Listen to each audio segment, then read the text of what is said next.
अभिव्यक्ति और माध्यम के अंतर्गत कहानी लेखन, कहानी की रचना प्रक्रिया या कैसे लिखे कहानी, इस बारे में आज हम लोग अभी जानकारी लेंगे।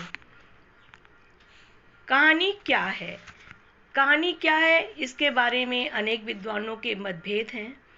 तो सारे मतभेदों को मिलाकर ये निष्कर्ष निकाला गया, किसी घटना, पात्र या समस्या का क्रमबद्ध ब्यौरा जिसमें परिवेश हो, द्वंद्वात्मकता हो, कथा का क्रमिक विकास हो, चरम उत्कर्ष हो, पात्र या समस्या का क्रमबद्ध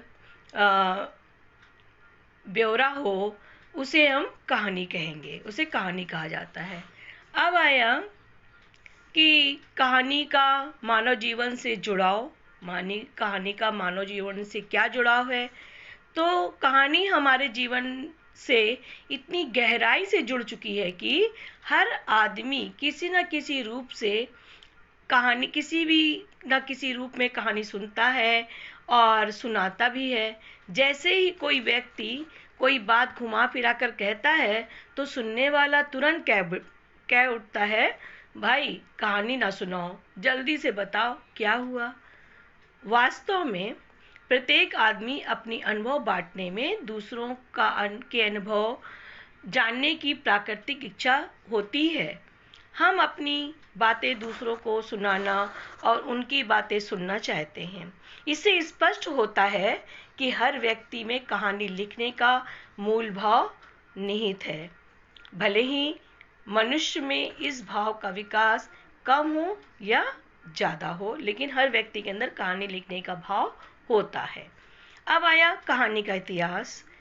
कहानी का इतिहास मानव इतिहास जितना ही पुराना है, क्योंकि कहानी मानव स्वभाव और प्रकृति का हिस्सा है। अतः धीरे धीरे कहानी कहने की कला का विकास होने लगा और कथावाचक कहानियाँ सुनाने लगे। ये कहानियाँ किसी घटना, युद्ध और प्रेम का और प्रतिशोध से जुड़ी होती थी। अब आया कहानी और कल्पना। कहानी में कल्पना का क्या स्थान है, ये जानेंगे। कल्पना करना मानव स्वभाव का प्रमुख गुण है। सच्ची घटनाओं पर आधारित कथा, कहानी सुनाते सुनाते उसमें कल्पना का सम्मिश्रण किया जाने लगा है। ये मानव का स्वभाव है कि वह प्रायः वही सुनना चाहता है जो उसे अच्छा लगे, उसे प्रिय लगे। उदाहरण के लिए, हमारा नायक भले ही युद्ध में हार गया हो, पर हम यही सुनना चाहते हैं कि उसने अत्यंत वीरता, साहस से लड़ते हुए अच्छे उद्देश्य के लिए बलिदान दे दिया।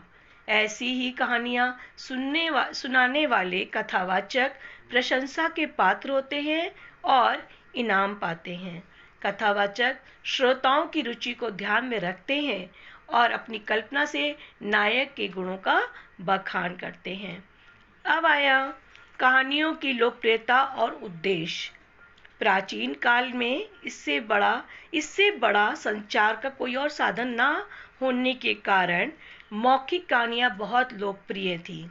धर्म प्रचारकों ने अपने सिद्धांत और विचारों को लोगों तक पहुंचाने के लिए कहानी का ही सहारा लिया था। कालांतर में शिक्षा देने के लिए भी लोगों ने इस विधा का प्रयोग किया। पंचतंत्र में लिखी कहानियों का उद्देश्य शिक्षा देना ही था। बाद में कहानी का उद्देश्य विकसित होता चला गया। अब आया कहानी का कथानक। कहानी के केंद्रीय बिंदु का कथानक। कहानी के केंद्रीय बिंदु को कथानक कहते हैं। ये कहानी का संक्षिप्त रूप होता है जिसमें प्रारंभ से अंत तक कहानी की सभी घटनाओं को और पात्रों का उल्लेख होता है। उदाहरण के लिए, प्रेमचंद की कहानी ईदगाह 8-10 पृष्ठ की है, लेकिन इसका कथानक 10-12 पंक्तियों में ही लिखा जा सकता है। गांव में ईद की चहल पहल है। लोग जल्दी जल्दी काम निपटाकर ईदगाह जाने की तैयारी कर रहे हैं। सबसे ज़्यादा खुश बच्चे हैं। वे बार बार अपनी जेब के खजाने को गिन रहे हैं। हामिद की बूढ़ी दादी अमीना अपनी गरीबी से परेशान है कि सेवैयाँ कैसे बनेंगी, हामिद ईदगाह कैसे जाएगा, आदि आदि। बालक बालक हामिद कहाँ मानने वाला था, वह भी ईदगाह जाने वालों की टोली में शामिल हो जाता है। ईदगाह में नमाज का दृश्य अद्भुत है। बाद में सब बच्चों ने मिठाइयाँ खाईं, खिलौने खरीदे, पर हामिद ने 3 पैसे इस तरह खर्च करना मूर्खता समझा। वह 3 पैसों से अपनी दादी अमीना के लिए चिमटा खरीदकर अपने साथियों के साथ अपनी दादी का भी दिल जीत लेता है। कथानक कहानी का एक प्रारंभिक नक्शा होता है। कहानी का कथानक आमतौर पर कहानीकार के मन में किसी घटना, जानकारी, अनुभव या कल्पना के कारण आता है। कभी कहानीकार की जानकारी में पूरा कथानक आता है, तो कभी कथानक का एक सूत्र या एक छोटा सा प्रसंग या कोई पात्र कथाकार को आकर्षित करता है। इसके बाद कहानीकार उसे अपनी कल्पना से विस्तार देता है। ये कल्पना ऐसी होती है जो संभव हो। कल्पना के विस्तार के लिए लेखक के पास जो सूत्र होता है, उसी के माध्यम से कल्पना आगे बढ़ती है। ये सूत्र लेखक को एक परिवेश देता है, पात्र देता है, समस्या देता है, जिसके आधार पर लेखक संभावनाओं पर विचार करके एक काल्पनिक ढांचा तैयार करता है जो संभावित हो और जो लेखक के उद्देश्यों से भी मेल खाता हो। अब आया कथानक के अंग। कथानक का पूरा स्वरूप होता है। इसके 3 अंग होते हैं, प्रारंभ, मध्य और अंत। अर्थात कथानक का पूरा स्वरूप होता है। कथानक न केवल आगे बढ़ता है, बल्कि उसमें द्वंद्व के तत्व भी होते हैं जो कहानी को रोचक बनाए रखते हैं। द्वंद्व के तत्वों से अभिप्राय ये है कि परिस्थितियों में इस काम के रास्ते में ये बाधा है, ये बाधा समाप्त हो गई तो आगे कौन सी बाधा आ सकती है या हो सकता है। एक बाधा के समाप्त हो जाने पर या किसी निष्कर्ष के पहुंच जाने के कारण कथानक पूरा हो जाए। कथानक की पूर्णता की शर्त यही होती है कि कहानी नाटकीय ढंग से अपने उद्देश्य को पूरा करने के बाद समाप्त हो। अंत में अंत तक कहानी में रोचकता बनी रहती है। ये रोचकता द्वंद्व के कारण ही बनी रह पाएगी। अब हमारा अगला है पॉइंट, कथानक का देश, काल और स्थान। हर घटना, पात्र, समस्या का अपना देश, काल और स्थान होता है। कथानक का स्वरूप बन जाने के बाद कहानीकार कथानक के देश, काल और स्थान को पूरी तरह समझ लेता है, क्योंकि ये कहानी को प्रामाणिक और रोचक बनाने के लिए बहुत आवश्यक है। जैसे यदि अस्पताल का कथानक है तो अस्पताल का पूरा परिवेश, ध्वनियाँ, लोग, कार व्यापार और लोगों के पारस्परिक संबंध, नित्य घटने वाली घटनाएं आदि का जानना आवश्यक होता है। कथानक स्थान, देश, काल के हिसाब से लिखा जाता है। अब कथानक के पात्र। देश, काल, स्थान और परिवेश के बाद कथानक के पात्रों पर विचार करना चाहिए। हर पात्र का अपना स्वरूप, स्वभाव और उद्देश्य होता है। कहानीकार के सामने पात्रों का स्वरूप स्पष्ट होना चाहिए। इससे पात्रों का चरित्र चित्रण करने एवं संवाद लेखन में आसानी होगी। पात्रों का अध्ययन कहानी की एक महत्वपूर्ण और बुनियादी शर्त होती है। कौन से पात्र की किस परिस्थिति में क्या प्रतिक्रिया होगी, ये भी कहानीकार को पता होना चाहिए। असल में कहानीकार और उसके पात्रों का निकटतम संबंध होना चाहिए। अब है पात्रों का चरित्रचित्रण। पात्रों का चरित्रचित्रण करने अर्थात उन्हें कहानी में कथानक की आवश्यकता अनुसार अधिक से अधिक प्रभावशाली ढंग से लाने के कई तरीके हैं। इनमें से एक है पात्रों के गुणों का बखान करना। जैसे श्यामू बड़ा परोपकारी है, वह दूसरों के दुख नहीं देख सकता। ठीक है, चरित्र चित्रण का ये तरीका प्रभावहीन और आउटडेटेड है।